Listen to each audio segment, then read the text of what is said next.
Om Saraswati Namaha.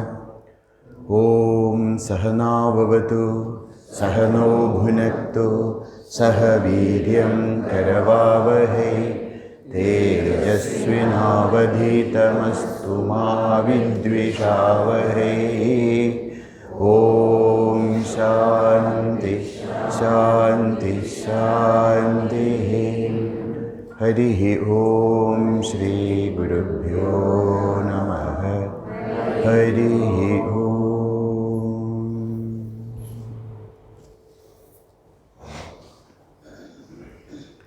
Hari Om.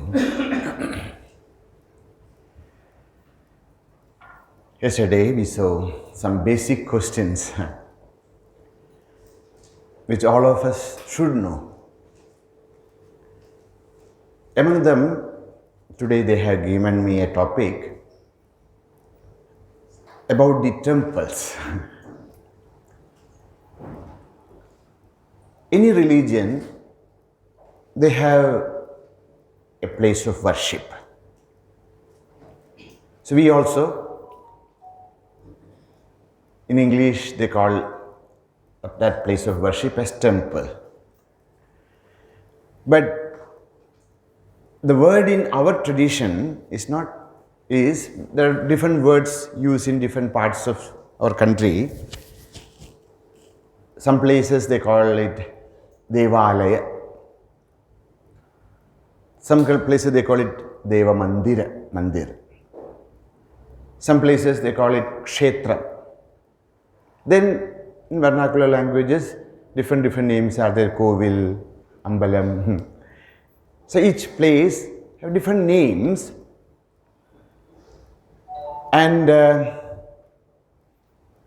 North Indian, when he goes to the South Indian temples, not in Mumbai South Indian temples, but in proper South Indian temples, they feel it is very different.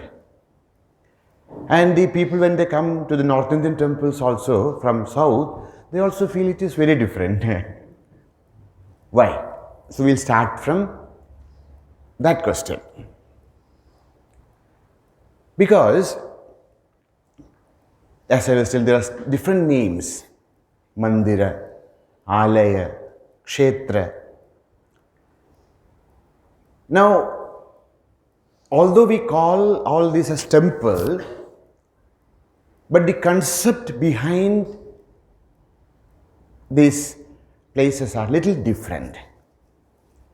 That's why we feel it is different. What is the difference? The first one, the first and foremost, a temple, what is a temple? They say the temple is a place of worship. Okay? We go to a temple, why? We want to worship Bhagavan. So in some places, some temples are just a place of worship. Okay, so you can just put a murti or something there. You can just go there, sit down, you worship. No, there's not lots of rituals and not lots of, there's just a place we worship. It's very beautiful, nice, clean, beautiful, nice. We go, we worship, we come back. So those places, it is just a place of worship. Aradhanalaya. Aradhana Alaya, a place to worship. Now, so in our Bharat, when we go to many places, some temples are just a worship, a place of worship. And then comes another kind of temples, which are mandira. What is the meaning of mandira? Mandira means home, house. So, first thing is just a place of worship. Then comes a second category of temples, which are Deva Mandira. It's house of God. Okay, now it's a house. Another place is just a place of worship, and there are many temples which are considered as house of God. Bhagavan's Mandira. Deva Mandira. So then you can distinctly see that there are lots of difference between a Deva Mandira and a Aradhanalaya. What is that? It's like a public place and a private residence. A public place is there. The laws and the rituals and the way we conduct ourselves in a public place, and when we go to a residence of a person, then there is a difference. In our house, it's not like a public place, it's not like a clubhouse. The differences are there. There are some restrictions, some way of, that mandir will be closed for some time.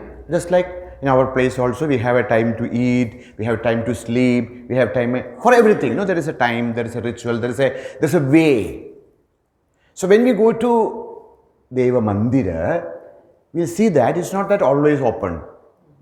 Aradhanalaya is always open. Why?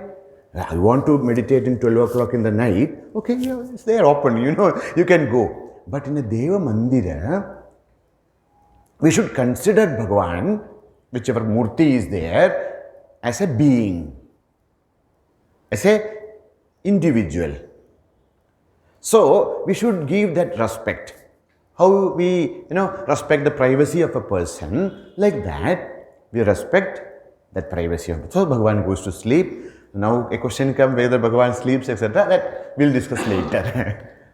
But in a Deva Mandira, we consider him, this is his house, and then we should give that kind of a respect to Bhagavan, and the things also will be according to a, how, if somebody is living in a house, how it is. So, Aradhanalaya, Deva Mandira.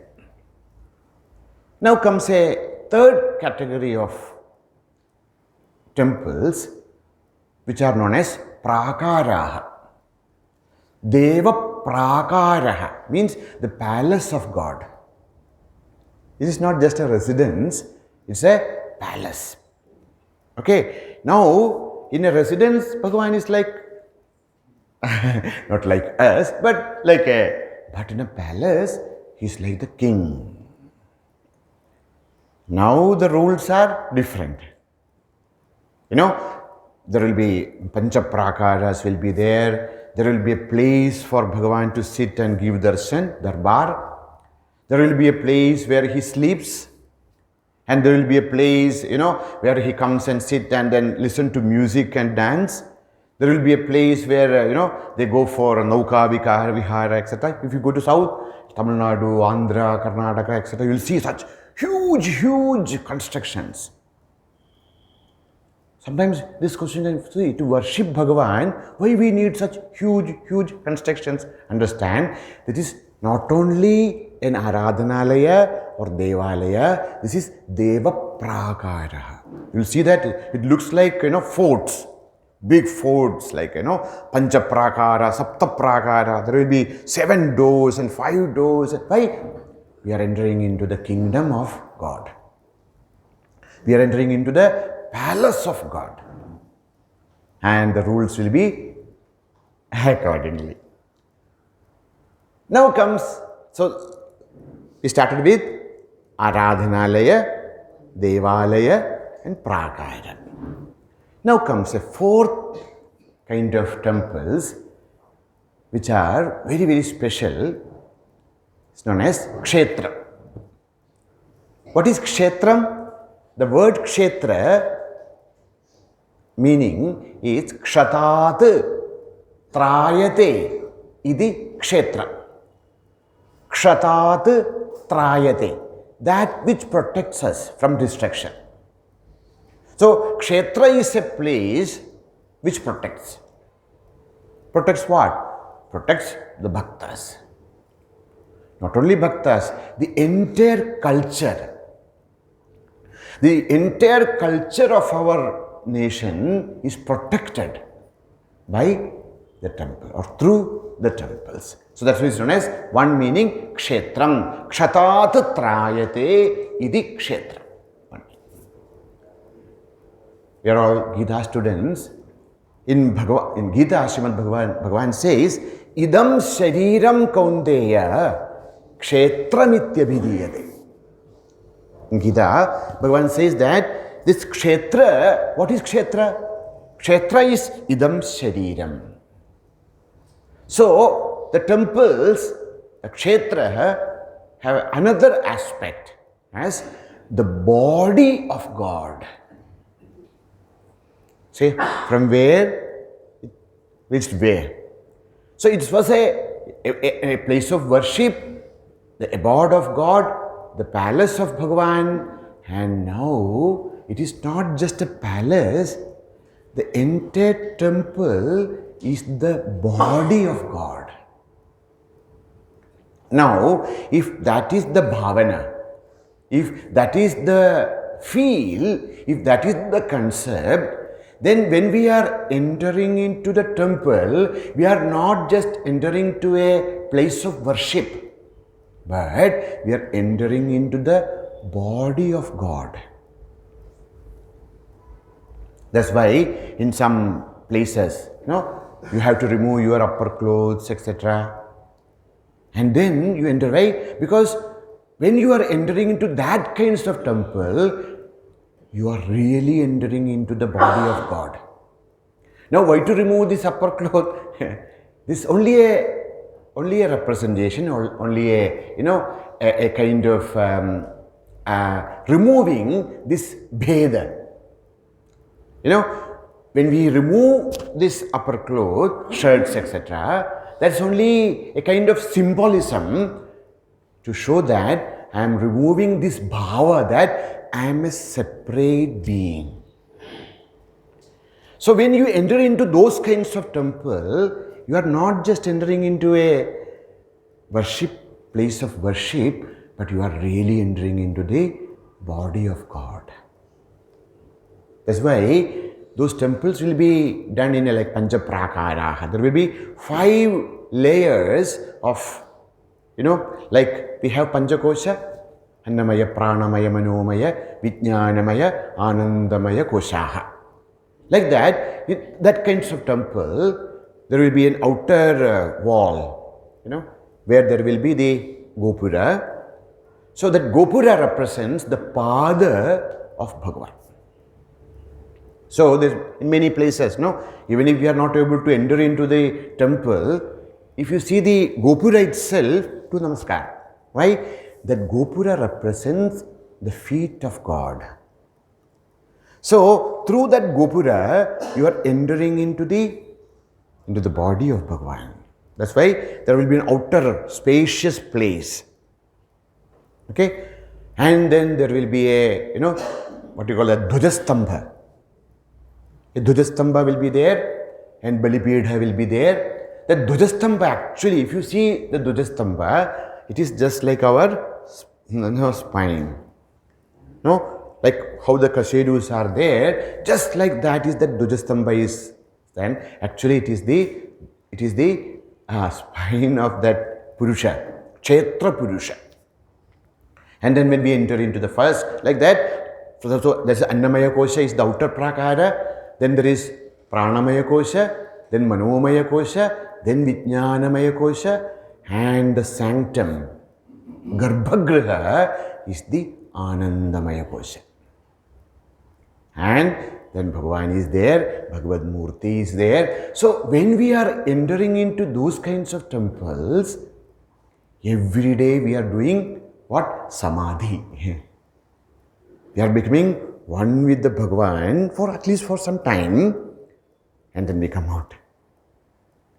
So, because of that, there are more restrictions. If we are going to those kinds of temples, then there are so many things. You have to take bath, you have to do this, you have to do that. Why? Because we are not just going to a place of worship, but we are actually entering into the body and we are becoming one with the Lord. So when we go to next time to a temple, we should understand that all these things are there. So we should not get confused. Many times, many people ask, why should we remove all this and why should we do this? Because we are just going to a place of worship. Christians, when they go to their church, they don't do this. Muslims, when they go, they don't do this. Why we do? Because for the church and the mosque, they are a place of worship. But in our tradition, the temple is not only a place of worship that is actually the body of God. So, whenever we enter into a temple, we should have this feel that I'm not just going to worship, but actually I'm being one with the Lord for a few moments. And that bhava gives the result. Bhavagrahi Janardana. Now, this is about the different aspect or different types of temples. Now we will go to the history of temples. How this entire concept of temples came into exist. See, we know that the time is divided into 4 yugas. We call it Krita Yuga or Satya Yuga, then Treta Yuga and Dwapara Yuga, and then Kali Yuga. We should understand one thing. Whatever we are telling in our spiritual, in our Sanatana Dharma, they will always have 2 kinds of explanations. One is from an individual level, another is from the total level. Vedanta, we call it Vyashti and Samashti. Vyashti means individual, Samashti the total. So there is, when we say that there are Chaduryugaha, from the Samashti level, then they say, no, so many thousands and lakhs of years are the Satya Yuga, and then afterwards is the Trita Yuga, then comes Dwapara, then comes Kali, etc., etc., etc. That is very true. But we should also understand that this Yuga Kalpana is not only in Samashti level, the Yuga Kalpana is in Vyashti level also. Each individual also goes through all the 4 kala. Sometimes when our mind is very peaceful and quiet, we are in Satya Yuga. Little bit disturbances are there, but predominantly Satya, backed up with Rajas, then we are in Treta Yuga. More Rajas and little bit of Sattva backside, then we are in Dwapara. Tamas is so much, then we are in Kali. So each of us go through all 4 yugas in every day. Then another kind of is also there. See, according to our nature, we live in, every day we go through, but predominantly also people live in different yugas at the same time. Now, suppose 80 people of us, thousands or lakhs and crores of people are there. Let us say only Mumbai. In this, the population of Mumbai, please understand that a few people are in Satya Yuga. Even now, some people are in Dwapara. Okay, some people are in Treta. A majority is in Kali Yuga. That's why we say now it is Kali Yuga. The majority of people, the Tamasa Vritti is very strong. That's why this hall is not full, you see. That's how it is. In Kali Yuga, what happens? Tamas becomes predominant and all other qualities are there. So that's why we hear in Satya Yuga, what is the path? In Satya Yuga, the path is Dhyanam. When that Satya Yuga was there, means what? The Sattviga people were predominantly there. It doesn't mean the other people were not there, but people were more Sattvic. Because their mind is naturally Sattvic. What they have to do? They have to just sit down. Okay, they sit down, close their eyes, and then go into their true nature. Meditation. Dhyana alone was needed. Now also. That's why I am repeating this, because sometimes we feel that, we read so many things in Shastra and then we say, but I'm not able to do this or I'm not able to do that, because understand that this is not only of some other time, even now there are people who can meditate naturally. They don't need all other external, help. They can just go into meditation and understand that for them, what is enough? Meditation is enough. If we are able to do it naturally. But we know that it is not very easy for most of the people. So in Satyuga, what was there? Dhyana was there. Then Krita Yuga started. Treta Yuga started. Krita Yuga is Satya Yuga. Then started the Treta Yuga. In Treta Yuga, who came? Sri Ramachandra came. What was the first thing Sri Ramachandra did? When he started his Avatara Leela, what was the first thing Bhagavan did? Yaga Raksha. And what is the last thing he did? Ashwamedha Yaga.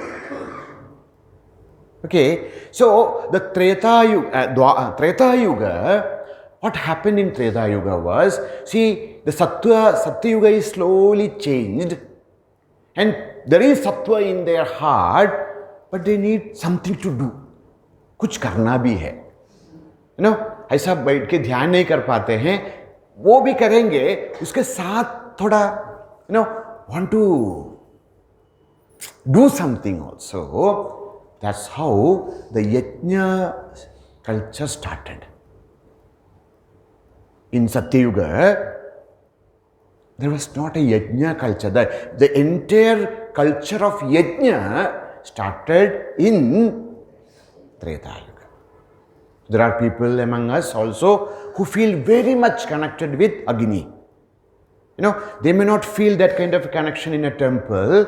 They may not feel a connection in dhyana. But the moment the fire appears in front of them, their mind is calm, quiet and concentrated. Still now, like in Arya Samaj, etc., they actually preach the Agni. Because there are people who can very fast connected with the Agni, and that is enough for them.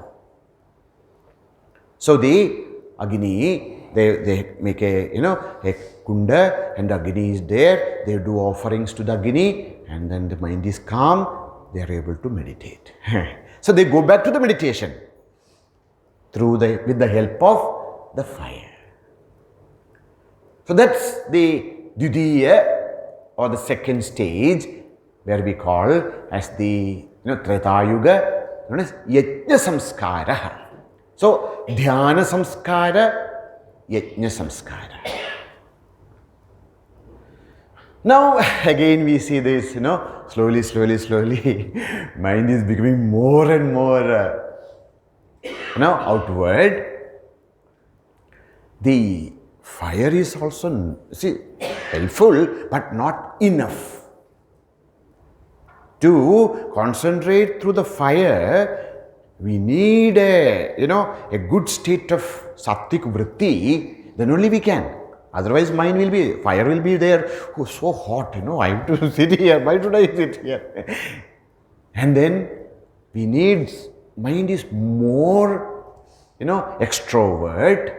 The moment the mind becomes more extrovert, what happens? We need something more there to calm, to concentrate. That's why the temples came into exist. How this transaction from the yajna culture to the temple culture. Please understand. It is not that when the temples came to exist, all the yajna culture vanished. No.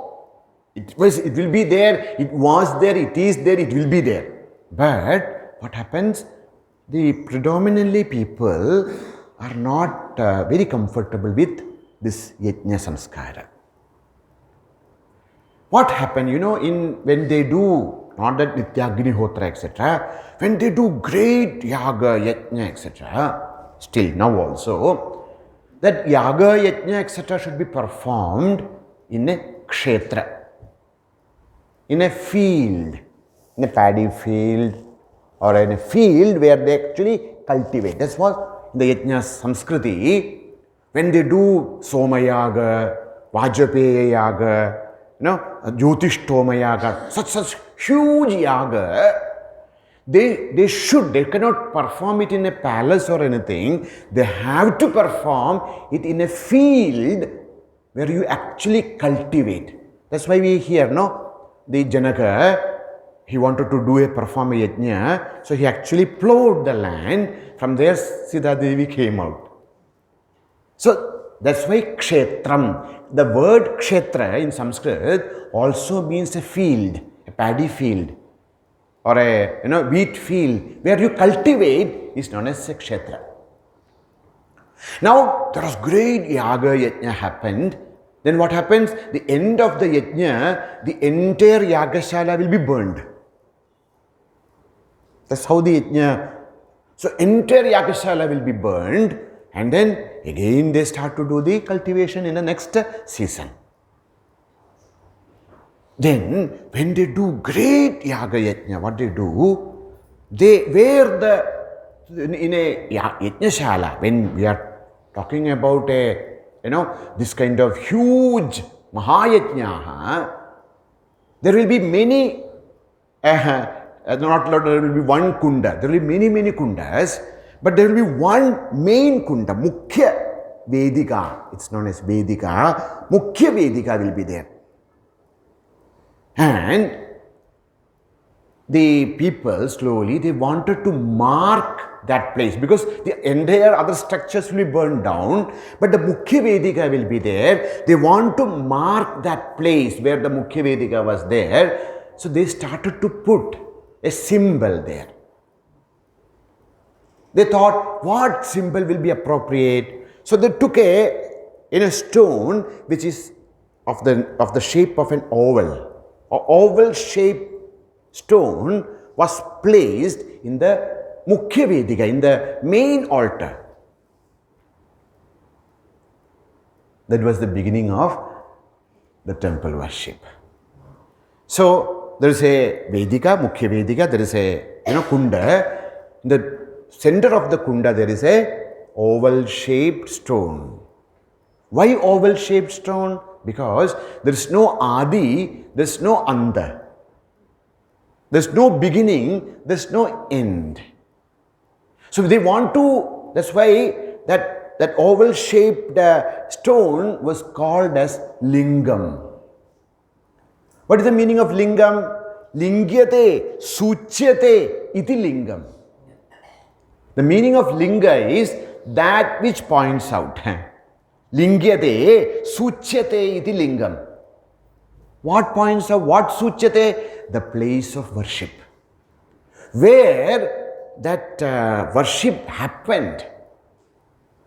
That's why, see, we call the main lingas as Jyotirlinga. What is the meaning of Jyoti? Jyoti means Agni. So, these Jyotirlingas are the places where Mahayagas happened. Not Chota Mota. Mahayagas happened for the welfare of the entire humanity. See, like somebody might have done some Ashwamedha Yaga, etc., for themselves. But when somebody perform a great yaga for the welfare of the entire universe, there what happens? A Vishesha Anugraha of Bhagavan will happen. And such places where such great yagas happen, where Bhagavan appeared in the form of Jyoti. Jyoti, Agni. And afterwards, they placed this linga and it became Jyotirlingas. See, we said Dwadasha Jyotirlingaha, but if you count, there are many. Now, where is Vaidyanatha? Vaidyanatha's are 4 or 5 Vaidyanatha's are there in different parts of the country. Why? No, this is only the Vaidyanatha. You need to tell like that because the entire aspect is this. Where that great, maybe there are many places this kind of great yagas happened, and then Bhagavan's Vishesha Prakatya happened there because that place is become That's how we started the concept of a temple. A temple worship actually started from the Yaga Samskara. So, Dhyana Samskara, Yajna Samskara. The Yajna Samskara, Yajna Vedika itself is transformed into a temple. That's why, so there is a Vidhi in the Vedic culture says, Soma Sutram na Langhayed.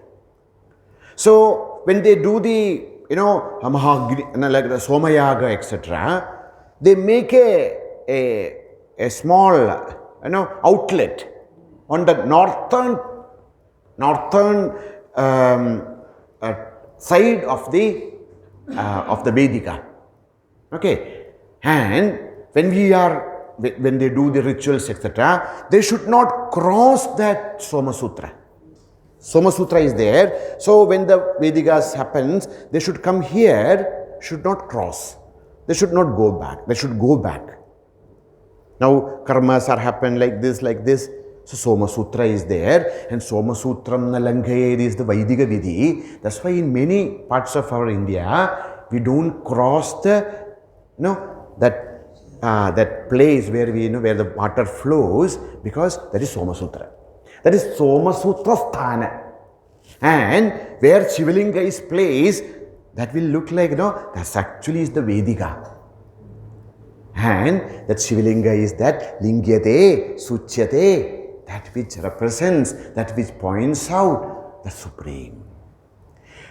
So that's why if you read the Mahabharata, if you read Ramayana, we will see that whether Rama, whether Krishna, they were all worshipping Shiva. The temples, the temple culture actually started with this Shiva. Now, Shiva is not just one person, okay? Now, because thousands of years passed, now we think the moment we hear Shiva means, that form comes to us, and then, oh, that's only Shiva. Shiva means auspiciousness, Mangalam. No? Kalyanam, Mangalam, Shivam. Shiva means auspiciousness. So, Shiva Linga means what? That auspicious Linga which points out the Supreme. So, it is not just one Devata. In the concept of Shiva Linga, now, after this all happened thousands of years later, slowly, as I was telling, it's actually an oval linga. But what we see only half. Okay, what we see half, actually there is how much we are seeing outside, so much is there inside. And so the base of that linga is Brahma. The Madhya of that linga is Vishnu. What we see outside is Rudra. So a linga is actually Trimurti Swarupa. So when we are worshipping a linga, actually we are worshipping Brahma, Vishnu, Maheshwara. So that is how then slowly, they started to put a patch out. Some construction came up, and then Agama Shastra developed, and then they started to think how to get connected with the Supreme through the worship of this temple. So this is how the entire Kshetra, the entire concept of Kshetra was developed through this path. So when we go to the temple, so understand that, you see, one very important thing we should understand with our culture is, our culture is not something which separates. The entire Hridaya, heart of Indian culture is synthesis. The Western culture always try to divide. Okay, this is this, that is that, this is how. They don't want to mix it up.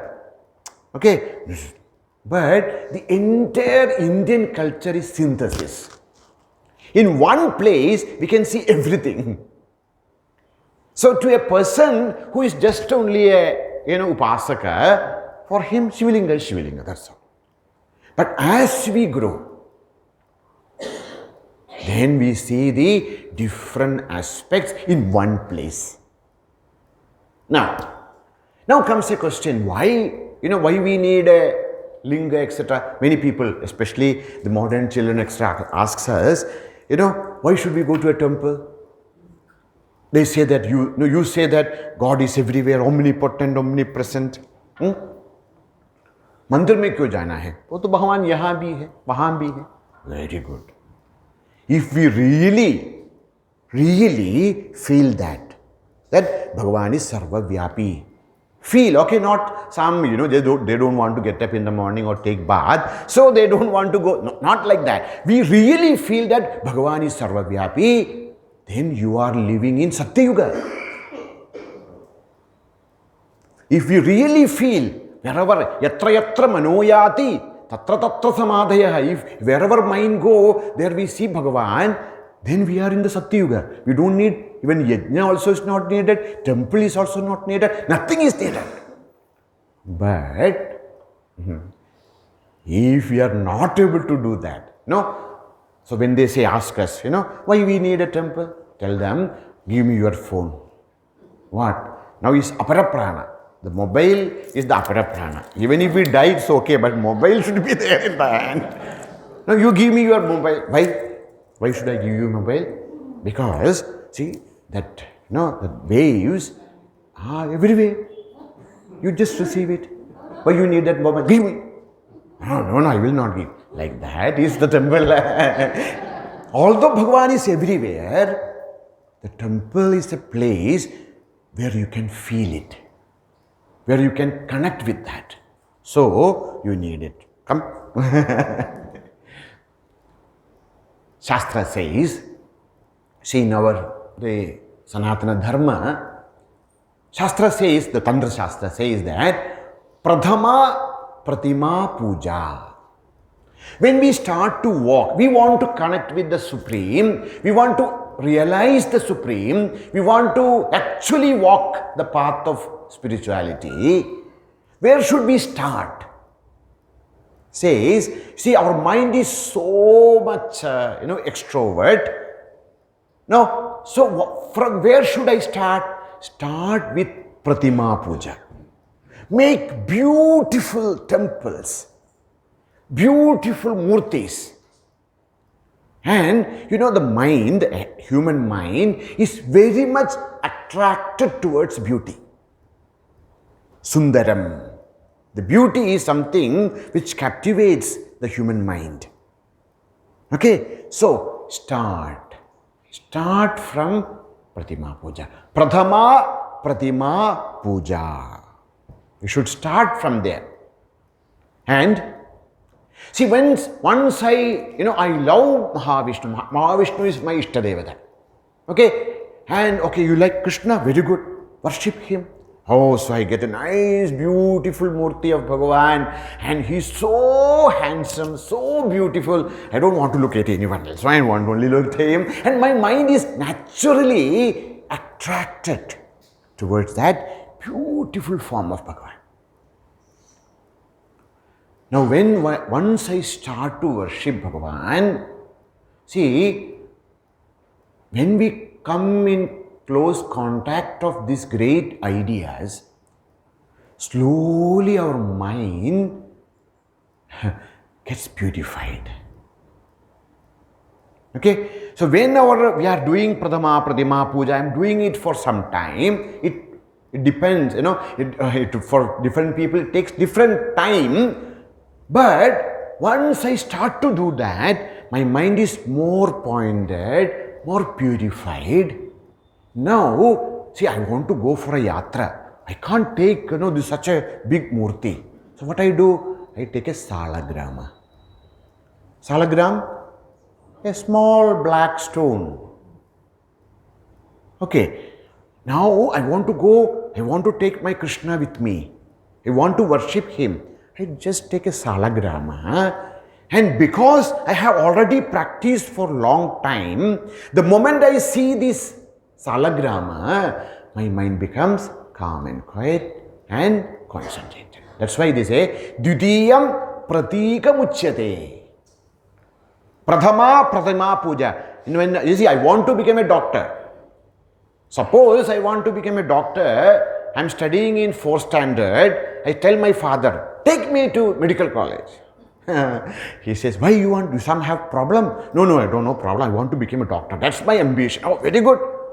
But you can't go to medical college now, because then they will put you in the bed. Why? I want to, be a doctor. But for that, you have to go through your, lower KG, upper KG, high school, and then, then also what you call the +2, and then only you can enter into a medical college. I want to realize that supreme truth. Very good. What is that supreme truth? Nirakara, nirvaya, ajam avyayam, shashwatam puranam, najayate, mriyate, vaka. I want to reach that. Very good. Are you ready? If my mind is so pure, there is no more mala, there is no vikshepa, there is no, sukhaswata. I can just by the meditation, by hearing the truth, meditating upon it, I can realize. If we are ready, that's enough. But if we are not, then we have to go through step by step by step. So we start from Prathama Pratima Puja, Didiyam Pratikam Uchyate. Pratikam, a symbol. Now if I like Vishnu, Salagrama becomes a symbol. If I love Shiva, Shivalinga becomes a symbol. If I love Devi, then maybe Sri Chakra, Mahameru, this all become a symbol. So for each and every Devata whom we worship, there is a symbol. And the symbolic worship is considered as higher than the Pratima Puja, because not higher because it is higher or lower, it needs more concentration for us. From our side, there should be more concentration, more purity to feel the connection, to feel the divinity. So that it becomes Didiyam Pratikam Uchyate. Okay, is that our journey is finished? No. Prathama Puja, Didiyam Pratikam Uchyate. Tritiyam Pranavamityahu. So, we are worshipping a symbol for some time. The mind become more sattvic. Become the agitations are less. Then, Om-iti. Pranabodhanu Sharohyatma Brahmatallakshyamuchyate Apramattena Vedhavyam Sharavattanmayo Bhaved. The moment our mind is more sattvic, we can just sit and we need only pranavam. Om. That's all. But to reach that, many of us need Pratima and Pratika. We are not, as many people criticize us as that, you are our idol worshippers. No. We are not idol worshippers. We worship Vigraha. Vigraha is an idol? No. Vigraha, what is the meaning of Vigraha? Visheshena Grihyate Anena. See, something else is pointed out through this. This Sachidananda Paramatma is pointed out through this Vigraha. This is not a Pratima. This is not an idol. This is ideal. That idea of Supreme is pointed toward. That's why Vigraha. We call it Vigraha. So, Prathama Pratima Puja, Didiyam Pratikam Uchyate, Tritiyam Pranavamityahu. And once we start to, practice the Pranavopasana, then what happens? Atmetyahus Chaturthakam. Even the Pranava is also a kind of symbol. Pranava is also something which gives us support. Then comes a state where all supports are removed, and then we ekande sukhamasyatam paratare chetas samadhiyatam. Then Brahmatmana samstiti. Brahmatmana samstiti. I am the Supreme Self. We come to that supreme experience through Kshetra. So Kshetra is not a place, not a small place, not an insignificant thing. Because of this Western kind of education, we are really confused. They actually made a very good thing that they confused us very well. These things were naturally known to us. Even though we may not be able to explain to another person, naturally all these things were there. But they put so many kinds of questions into our mind and then destroyed it. Now we are so confused. Then our children ask us, okay, why should we go? You say that every God is everywhere, and then why this time? We also think, oh, what he is telling is correct. So this is the truth. This is the path. So see that integrated. It is not separated. So Pratima Puja, Pratika Puja, Pranavopasana, this all lead us through that Atma Chintanam. So that's why many people, I read a paper that, we say that many of the temples of India, they say that Shankaracharya established this temple, or he re-established this temple, etc. He says no. That paper says that because Sankara was a great philosopher. He was a great philosopher of Advaita. How an Advaita Acharya can establish? Because they don't understand this connection.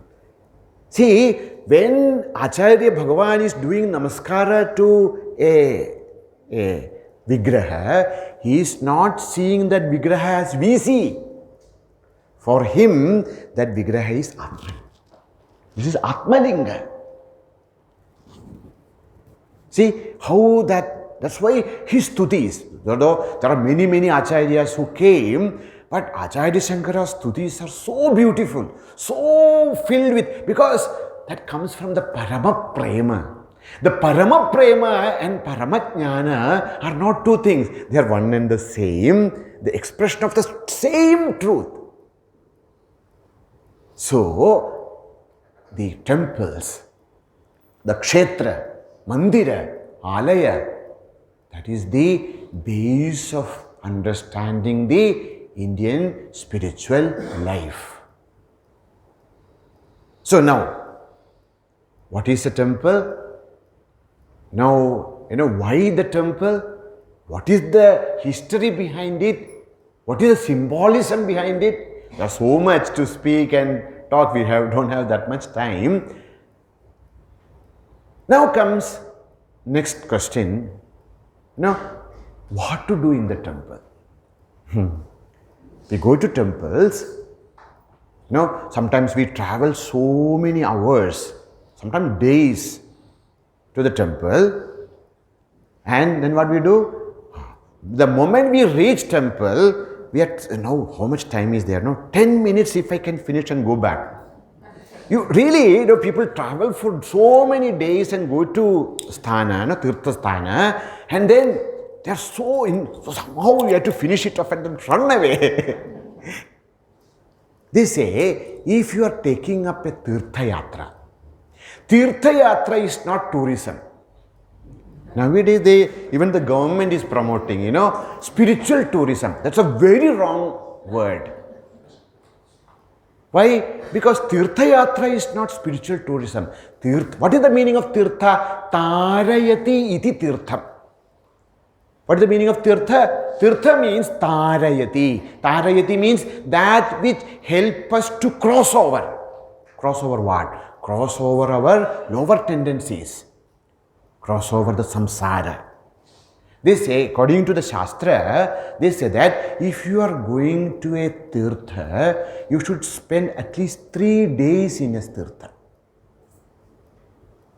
Go to the temple, don't think about when is the next bus to go back. Be there.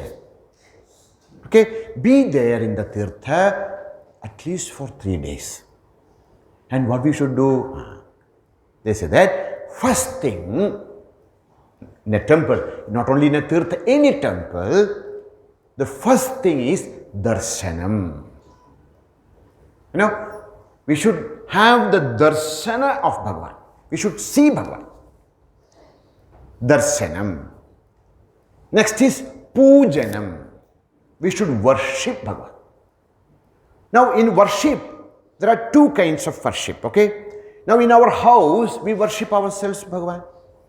Now in the temple, think about, lakhs of people are coming. If they all start to go inside and worship, we know what happens. Many of the temples we see, it is so, people, they pour so much of water and then that some meva, etc. is put on the mouth of the Bhagavan. Bhagavan is looking like this and meva is there. And then they pour water and then everywhere flowers are there. It is so. So comes the role of Purohita. What is the meaning of Purohita? A priest. A priest is a very wrong word, okay? Because it's a Western concept totally. What is our word? Our word is Purohitaha. What is the meaning of Purohit? Puraeva hitam yasmat sa Purohitaha. Means what? A person who can bring hita, the blessings of Bhagavan, such a person is Purohita. So whatever karma he is doing, that is not for himself. So according to our tradition, suppose I am a Purohit. Pandit is a wrong word, okay? Pandit is something else, but we call them Pandit. Pandit is very something else. No. So Purohit is the word. Now, according to our tradition in the, so if I am a Purohit of a great temple, before I go for the puja in the temple, I should first finish off my Sandhya Vandana and my puja. Now I will have my own puja. I should finish my Nitya puja, then only I should go and worship the temple. Why? Because even if I am a Purohita in a big temple for many years, I am not going to get any punya from the worship of that Devata. Why? Because that Devata is not worshipped for you. You worship for the thousands of people who come to the temple. So the entire bhalam of the puja goes to Bhakta, not to the Purohita. So there is a question, nowadays people ask, why should we? Because see, if you are hungry, you have to eat. You are hungry, if I eat, your hunger will not go. Isn't it? Like that, why should go to the temple and ask the Purohitas to do puja? If they do Purohita puja, they will get punya, we will not get. It's a very good logic, but there is, the karma are of two kinds. Swarpida karma, pararpida karma. Swarpida karma means, as you said, if I am hungry, I have to eat. But we are hungry, we eat. How many of us actually eat after cooking? Now, if you have to eat, you can go to a restaurant and you can have food. Yes, to fulfill your hunger, you have to eat. But that food can be prepared by another person. Isn't it? That's why Pachadhatu in Sanskrit is Ubhayapadi. Pachati, pachate. Now, so I can cook for myself, somebody can cook for us. So when I worship Bhagavan in a mandir, in a temple, that worship in a temple is that, that's why the Purohita, when he takes the sankalpa, he should not do Atmanepada. He should not take the sankalpa Karishye. He should take the sankalpa Karishyami. If a sankalpa, and when we are doing, we should say Karishye. Why? Because Atmanepada is for oneself, Parasmepada is for others also. So first thing, Darshanam. Second is Pujanam. So when we go to a temple, we should worship Bhagavan. Now, see, one is the Acharya, the Purohita is doing worship. We should not just do Purohita puja. Along with the Purohita Puja, we should also worship. That's why the Acharyas taught us Manasa Puja. Stand there and then remember the entire Puja Vidhi in our mind. And with our mind, we should worship Bhagavan. Everybody cannot just enter into the sanctum and worship. But the worship is not only by the Purohita, each one of us should worship Bhagavan.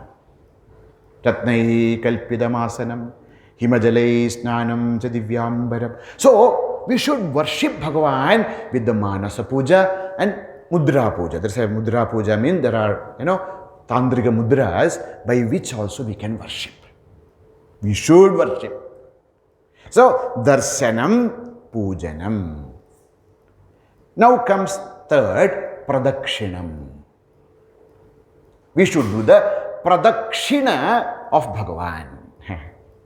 What is Pradakshina? Pradakshina means? As a going around and around.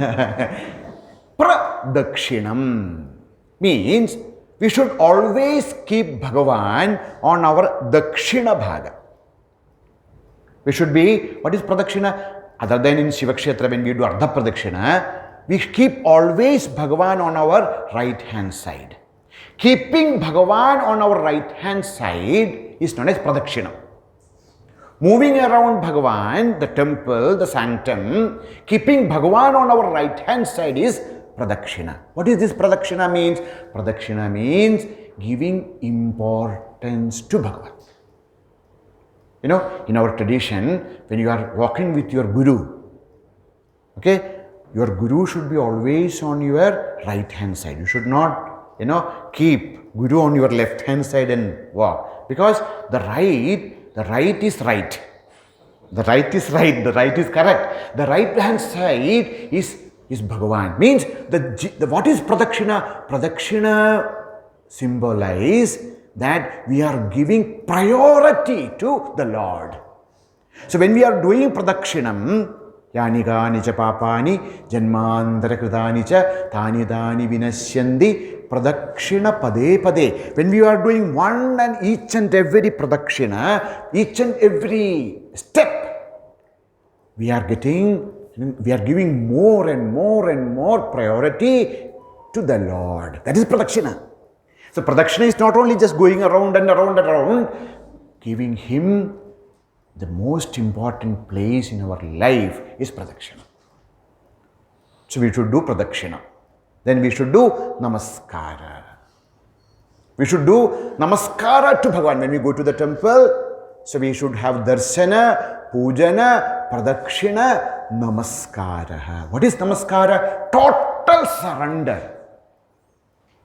Total surrender of our ego. Ahankara Tyaga.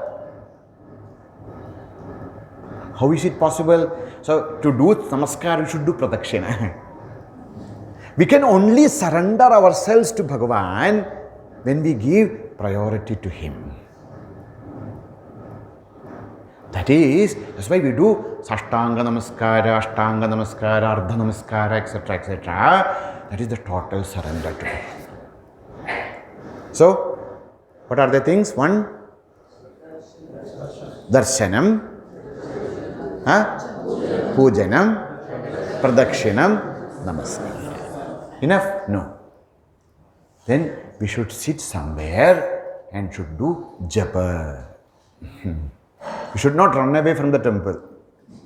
After doing japa, Pradakshina Namaskar, don't sit in somewhere, people are walking, etc. Go to some, that's why the temples are made so huge. So there is a place for all of us to sit. We should go, sit there. We should do japa. Japa can be our Ishta Mantra japa or Tattva Devata japa. We have to go to Shiva temple, we can do the japa of our Ishta Mantra or Om Namah Shivaya. We have gone to a Vishnu temple, Om Namo Narayanaya, japa should be done. Then Stotram. Not only the japa, we should do some stotra, some stuti of that devata. Stotram japaha. Then what we should do? See, we have seen Bhagavan, we have enjoyed the beauty of Bhagavan, and then we have done the pradakshina, we have given that, that great, we have surrendered ourselves at the lotus feet of Bhagavan, and to get connected with him, we have done his nama japa, and then we have done the stuti, and then we should feel that Bhagavan is prasanna, Bhagavan is very much pleased with us. And then we should go to dhyanam. Dhyana mandiram. No, we should go to meditation. So a temple is the place for our spiritual sadhanas. So that is a place not only, just to go and then see, or this is a place we sit and we does the practices. What are the practices? Darshana, Pujana, Pradakshina, Namaskara, Japa, Dhyanam. Japam, of course, Japa can be mantra Japa and also Stuti. So, Kayika, Vachika, Manasika, Samarpana. Through Puja, Kayika Samarpanam. Through Japa, Vachika Samarpanam. Through Dhyana, Manasika Samarpanam. These are the three upakaranas all of us have. And when we offer this all three back to Bhagavan, then we become one with the Supreme Consciousness. And that was the purpose behind the temples. That's why we should, we should have that, understand this aspect. Now, what happens in mantra? I don't have much time. So there is Nitya. So in what happens in temple? Anything which happens in temple is puja. We call it puja. Okay? Even giving food is puja, everything. Any action which happens in temple. So the pujas happens of different time. What is known as Nitya puja. See, the pujas in temples are little different from the pujas what we do in our house. Why? Because in our house we are doing it for ourselves. In temple we are doing it for the samasta jana kalyana. So that quantity, the quality, everything will be different. So nitya puja. And there is other kind of pujas known as naimittika puja. What is naimittika puja? Because of a nimitta. Now it is a Makara Sankrama. So in a Makara Sankrama day, the puja, there will be a special pujas will be there. Because of a nimitta. And then there will be Varshika puja. Every year, they will do some separate kind of puja. Then comes the Utsava puja. Each temple, they will have an Utsava. What is the meaning of Utsava? Ut Savate. Ut means what? To rise. Savate, to spread. What is Utsava? Utsava is, that's why, most of the temple, the Utsava starts with the Dhwajaroha. A Dhwaja, a flag is hosted. Now, that flag is not just a flag, that flag is taken to the temple, to the sanctum, to the Garbhagriha, and 1/16th of the kala of Bhagavan is taken into that flag. And that flag is hosted, so it becomes Dhwajaroha. Then what happened? What happens in Utsava? From the entire year, whatever pujas, whatever satkarmas happened in the temple, because of that, so much of energy, so much of positive energy, so much of punya is sanjita in the temple. And at the time of the Utsava, what happens? All this sanchita punya is spread to the entire village or town. That's why we say Utsava, we should go and have Bhagavan. Why? That's a time where freely Bhagavan is giving away the entire punya sanchaya, punya punja of the temple. So that's why in Utsava time, there are different kinds of pujas. Okay? So there are so many other things to discuss, but our time is only up. So one thing we should understand that sometimes whatever our ancestors tells us, sometimes we may not be able to understand it, but we should practice it. Even though my buddhi is not able to understand it, try to practice. Okay? When we try to practice, what happens is slowly, if I am very sincere, I will start to understand what I am doing from inside, because all knowledge is there inside. When we practice, what happens? Slowly that they come up. One thing. Otherwise, somehow Bhagavan manages that from somewhere we'll come to know the secret behind it. And when we come to know that, then we feel so much of joy and inner peace. So today, I think Kshetra is something which is very, very important in our spiritual life, not only in spiritual life. So the temple is not only a place of spiritual integration, the temple is a place which actually is the base of social life. The Indian social life is not in clubhouses. It is in temples. When the temples are maintained well doesn't mean that, you make huge constructions. That's not a maintained when their pujas happens properly, when the utsavas happen properly, when the purohita is the right person, and when there are good things, satsangs happens there, when their bhajanas happens, when their, Veda Pada happens, all such good things happen in the temple. What happened? The entire society will be benefited. When the society is benefited, the nation will be benefited. When the nation is benefited, the entire world will be benefited. So, taking care of a small temple is our swadharma. It is the dharma of each one of us to take care. At least, we don't have to go to big temples. A small temple. And whatever we can do, we should do. And then we should have this astikya buddhi, understand and then practice. That brings great joy, great fulfillment to us, to our family, to our society, and to the entire humanity. Hari Om. Thanks. Om Purnamadah Purnamidam Purnat Purnamudachyate Purnasya Purnamadaya Purnameva Vasishyate. Om Shanti Shanti Shanti. Hari Om Shri Gurubhyo Namaha. Hari Om.